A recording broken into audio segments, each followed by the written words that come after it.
இருக்கிற ஏதோ வாலிப தம்பி இடத்துல தங்கச்சி இடத்துல கர்த்தர் பேசுகிறார். மகளே, நீ தாயின் கருவிலே உருவாகும் முன்னே தெரிந்து கொள்ளப்பட்டவள். ஆண்டவர் உன் மேல வச்சிருக்கிற விஷன் ரொம்ப பெருசு.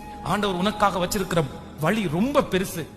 இன்னைக்கு நீ இருக்கிற நிலைமை அல்ல, இன்னைக்கு இருக்கிற சிச்சுவேஷன் அல்ல. இன்னைக்கு உன்னை நிறைய பேர் சாதாரணமா பாக்குறாங்க. இன்னைக்கு உன்னை நிறைய பேர் சின்ன பிள்ளையா பாக்குறாங்க. உன்னை இன்னைக்கு நிறைய பேர் பேதையா பாக்குறாங்க. ஆனா கர்த்தர் உன் மேல ஒரு பெரிய நோக்கத்தையே வச்சிருக்கிறார். கர்த்தர் உன் மேல ஒரு பெரிய விஷனையே வச்சிருக்கிறார். கர்த்தர் உன்னை கொண்டு செய்ய போகிற காரியம் சிம்பிளா இல்ல. கர்த்தர் உன்னை கொண்டு செய்ய போற காரியம் ரொம்ப பயங்கரமான காரியத்தை இதுவரையிலும் உன்னுடைய வம்சத்துல உன்னுடைய குடும்பத்துல யாருமே செய்ய முடியாததை உன்னை கொண்டு செய்யணும்ன்றதுக்காக ஆண்டவர் உனக்கு ஒரு பெரிய வழியை வச்சிருக்கிறாரு.